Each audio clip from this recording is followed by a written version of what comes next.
Halo, selamat pagi anak-anak Tuhan. Pagi ini seperti biasa, sebelum melakukan aktivitas kali ini, kita akan mendengarkan renungan pagi dari Ibu Sitanggang. Seperti biasa, sebelum renungan pagi, kita akan sama-sama berdoa. Terima kasih Tuhan untuk berkat-Mu pagi ini. Kami boleh sehat dan sebentar kami akan mendengarkan firman-Mu. Bila firman yang boleh kami dengar membawa hidup kami lebih dekat kepada Tuhan dan kami mengerti bahwa kami sangat berharga di mana Tuhan.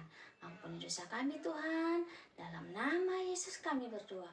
Amin. Judul renungan pagi kita pada pagi hari ini adalah Kamu berharga di mata Tuhan. Pernahkah anak-anak Tuhan bertanya tentang apakah yang membuatmu begitu spesial di mata Tuhan? Adakah waktu-waktu di mana kamu bertanya, apakah aku benar-benar berharga di mata Tuhan? Mengapa? Anak-anak Tuhan, ketika kita merasa lemah dan hancur hati, kerap menemukan diri kita menanyakan hal tersebut. Bukan berarti kita meragukan Tuhan, hanya saja kita merasa apakah diri kita sendiri ini layak untuk dicintai atau tidak. Apa yang Tuhan lihat dari diri saya, sehingga Dia menyerahkan segalanya, bahkan nyawanya sendiri, untuk seseorang yang penuh kesalahan, kelemahan seperti itu bisa aja timbul dalam hati kita. Mungkin juga anak-anak ini, Ibu akan menceritakan suatu cerita yang menggambarkan bagaimana Tuhan sangat menyayangi anak-anak Tuhan dan anak-anak Tuhan sangat berharga di mata Tuhan. Suatu hari ada seorang gadis yang akan berangkat ke mall. Ya biasalah ya anak gadis, biasanya kalau ke mall pakaiannya rapi, bawa tas. Kebetulan pada saat itu anak gadis ini memakai gelang yang sangat cantik. Dia belanja ke mall, dia beli sabun-sabun, makeup, dia juga belanja baju. Setelah itu dia beli sepatu dan dia pergi ke toko buku. Tetapi ketika di toko buku, dia tidak sadar bahwa gelangnya yang cantik tadi jatuh di toko buku. Dia masih asik belanja, dia bawa belanjaannya, dia berencana mau pulang. Dia mau pulang, dia melihat, dia sadar, gelangnya udah nggak ada. Dia berpikir, aduh gimana ini, ada sesuatu yang kurang. Perasaannya sebel, aduh hatinya gelisah. Sebab gelang itulah gelang yang dibuatnya sendiri. Tapi karena saat itu dia pada saat itu tidak terburu-buru mau pulang, jadi dia berencana ingin kembali lagi ke mall. Tapi dia pikir-pikir juga gelang itu kan banyak kekurangan. Udahlah, nggak apa-apa, hilanglah. Kupikir aku bisa membuatnya lagi yang baru, yang sempurna desainnya. Aku pun ada rasa bimbang dalam hatinya. Kenapa? Dia tiba-tiba teringat pada saat proses dia membuat gelang itu. Dia ingat saat merencanakan desainnya bagaimana. Dia juga teringat saat mempertimbangkan batu manik-manik mana dan bahan lainnya yang sebaiknya digunakan. Bahkan perasaan menyenangkan ketika melihat rencangan gelang itu mulai terbentuk dan perasaan itu kembali. Ketika itu juga langkahnya terhenti.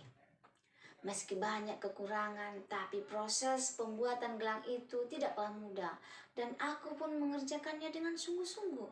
Mungkin seharusnya aku mencoba mencari gelang itu. Kembalilah dia ke dalam mall. Dia mencari, dia tadi beli sabun-sabun bedak-bedak. Dia pergi ke sana. Dia pergi tadi beli baju. Dia pergi ke sana. Kemana yang dia lewati, dia pergi. Dia pergi ke toko buku juga. Sementara itu keinginan demi keinginan, ingatannya saat akan membuat gelang itu terus mendatangi benaknya. Sehingga lama-lama jantungnya mulai berdebar. Wah, makin kencang. Keinginannya untuk menemukan gelang itu kian kuat. Saat tiba di toko buku tempat terakhir yang diingatnya, gelang itu masih ada. Dia hampir panik karena tidak menemukan gelang itu di sana. Dan dia pun bertanya pada karyawan di sana. Gelisah ditanya. Datang karyawannya, maaf mbak, gelang itu mahal nggak? Kata karyawannya dengan ekspresi khawatir. Mungkin karena suara anak gadis ini yang sudah sedikit gemetar saat akan mengatakan kalau gelang itu hanya terbuat dari mode yang rendah, dia terlihat heran. Namun ia tetap tersenyum dan memintanya menunggu sambil bertanya pada rekan-rekannya yang SPG toko buku ini. Detik demi detik berlalu, hati anak gadis ini semakin tidak karuan. Bagaimana kalau gelang itu hilang? Tidak sesaat pun pikiran bahwa aku dapat membuat gelang itu kembali terlintas dalam benak anak gadis itu. Aku harus mendapatkannya kembali. Saat karyawan toko buku itu kembali dengan gelangku di tangannya, anak gadis ini menerimanya dengan tangan gemetar. Impitan di hatinya pun mulai terlepas. Aku langsung menggenggamnya dekat di dadaku dan bersyukur. Saat itulah aku sadari betapa berharganya bagiku benda yang tidak sempurna yang kubuat itu. Anak-anak Tuhan, melalui cerita ini Tuhan membuatku sadar kalau aku bisa menganggap benda mati yang kubuat sebegitu berharganya, terlebih lagi dia menganggapku begitu berharga di hatinya. Benar, bisa saja Tuhan menciptakan versi diriku yang lebih sempurna, tetapi dia bukanlah manusia yang membuat kesalahan. Dia adalah Tuhan yang telah menenun kita dengan hati-hati dalam kandungan. Dalam Mazmur 139 ayat 13, bahkan sebelum kita terlahir ke dunia ini, dia sudah mengenal dan melayakkan kita. Yeremia 1 ayat 15. Anak-anak Tuhan, tidak peduli apa yang kamu rasakan tentang dirimu sendiri, tidak peduli seberapa tidak sempurnanya kamu, kenyataannya bahwa Tuhan menciptakanmu itu sudah lebih dari cukup untuk menjadi alasan untuk mengapa Dia begitu mengasihimu.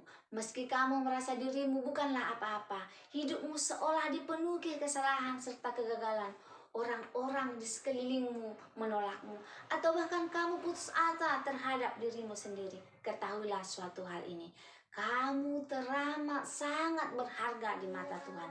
Oleh karena engkau berharga di mataku dan mulia, dan aku ini mengasihi engkau, kata Tuhan, tertulis dalam Yesaya 43 ayat 4a.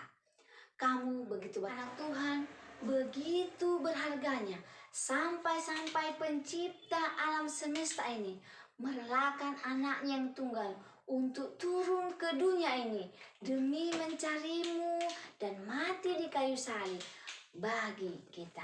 Seperti gembala yang ditemukan dombanya yang terhilang, adalah sukacita yang meliputi surga ketika Tuhan mendapatkan anak-anak Tuhan kembali dalam pelukannya. Lukas 15 ayat 4-10. Percayalah dan ketahuilah, terlepas dari apapun yang kamu rasakan tentang dirimu sendiri, kamu sangat berharga di mata Tuhan. Anak-anak Tuhan, mudah-mudahan melalui renungan pagi ini, anak-anak Tuhan mengerti dan percaya bahwa anak-anak Tuhan sangat berharga di mata Tuhan, dan Tuhan sangat menyayangi kita apapun kekurangan kita. Anak-anak Tuhan, jika kamu merasa terberkati dengan firman Tuhan yang Ibu sampaikan, kamu boleh like, share, komen, dan subscribe. Yang penting bunyikan loncengnya sehingga kamu mendapatkan notifikasi setiap kali Ibu menyampaikan renungan pagi. Terima kasih anak-anak Tuhan. Semoga firman Tuhan ini bermanfaat bagi kita. Terima kasih Tuhan.